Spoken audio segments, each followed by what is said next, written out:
L'aloe vera est considérée depuis des millénaires comme une plante médicinale mythique. Déjà, les Aztèques l'utilisaient comme remède miracle contre beaucoup de maladies. Dans la médecine populaire, elle est connue pour ses propriétés désintoxicantes, purifiantes, dégraissantes et désacidifiantes. Aujourd'hui, on sait également qu'elle exerce une influence positive à la fois sur le taux de sucre et le taux de graisse dans le sang, par exemple le cholestérol. Mais il faut préciser qu'il existe différentes sortes d'aloe vera. La véritable aloe vera, l'aloe barbadensis, est un lys du désert et est cultivée dans les régions sèches, notamment en Amérique centrale et en Amérique du Sud.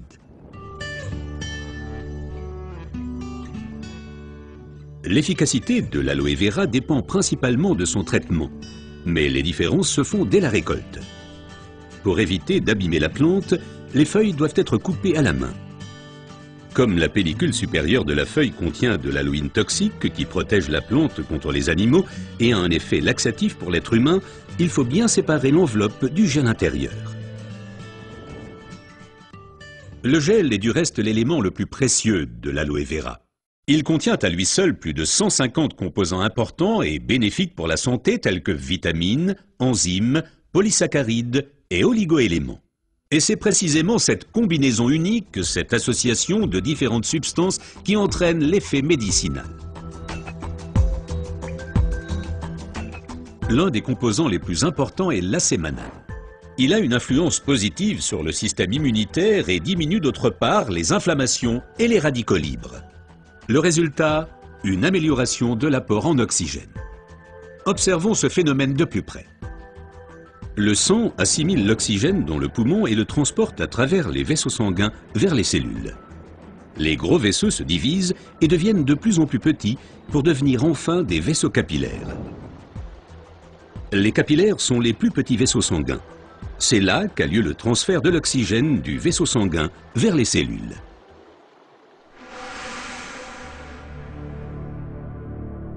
Une alimentation malsaine, la pollution de l'environnement, le stress et des exigences élevées affaiblissent notre système immunitaire. Les radicaux libres ont le jeu plus facile et ils peuvent entraîner des micro-inflammations dans l'organisme. Ces inflammations altèrent les vaisseaux et entraînent un épaississement des parois des capillaires. Ce gonflement rétrécit le vaisseau et les globules rouges circulent plus lentement à travers les capillaires, entraînant une baisse de l'alimentation en oxygène. Et c'est là que l'aloe vera intervient. Elle réduit le gonflement des parois des capillaires.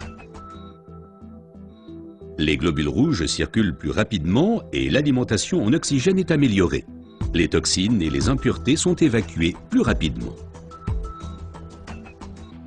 De récentes études indiquent que d'autres substances naturelles peuvent encore améliorer l'effet de l'aloe vera. Parmi ces substances, il faut citer tout d'abord le silicium, mais aussi l'huile d'onagre et enfin les minéraux basiques. Observons tout d'abord le silicium d'un peu plus près. Le silicium est indispensable à l'organisme. C'est un élément structurant. Nous le connaissons surtout sous forme de sable de quartz que l'on trouve dans la pierre et le béton. Dans l'organisme, le silicium contribue à stabiliser les tissus, mais il renforce également les os, les ongles, les cheveux, les tissus conjonctifs et les parois des capillaires. Avec l'âge, les capillaires menacent de perdre leur fermeté. Ils peuvent littéralement se désagréger, ce qui entraîne une interruption du flux sanguin. Dans le pire des cas, ceci peut entraîner des incidents vasculaires cérébraux et l'infarctus. Le silicium renforce et soutient les parois des capillaires et maintient ainsi le vaisseau sanguin ouvert. Les globules peuvent ainsi continuer à alimenter les cellules en oxygène. Mais le corps humain ne peut pas s'alimenter en silicium sous sa forme d'origine qu'est le sable de quartz. Toutefois, la nature offre des alternatives, et notamment une source végétale idéale, l'ortie. Car elle est riche en silicium naturel, mieux assimilable par l'être humain. Une oxygénation optimale ne dépend pas uniquement des capillaires, mais aussi et surtout de l'état du sang. Le sang ne peut bien circuler dans les vaisseaux capillaires que s'il est suffisamment fluide. Certaines substances peuvent améliorer la fluidité du sang, l'huile d'onagre avec ses acides gras insaturés et naturellement les minéraux basiques. Les acides gras insaturés sont des fluidifiants du sang. Ils empêchent les globules de s'agglutiner et donc un épaississement du sang. Les minéraux basiques soutiennent l'élasticité des globules rouges et facilitent ainsi leur passage à travers les capillaires. Ces deux éléments améliorent la fluidité du sang et garantissent ainsi son alimentation optimale en oxygène. Permettez-moi de récapituler. Une oxygénation satisfaisante de nos cellules est une condition importante de notre santé et permet également de prévenir les maladies graves. L'aloe vera et son effet décongestionnant améliorent l'oxygénation. Le silicium renforce les parois des capillaires et garde le vaisseau sanguin ouvert. Cet effet est renforcé par l'huile d'onagre et aussi par les minéraux basiques. Ce que la médecine populaire savait depuis longtemps est maintenant confirmé par la recherche moderne.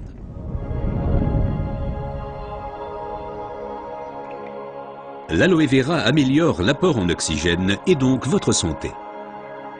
Car l'oxygène signifie la vie. Faites confiance à l'aloe vera.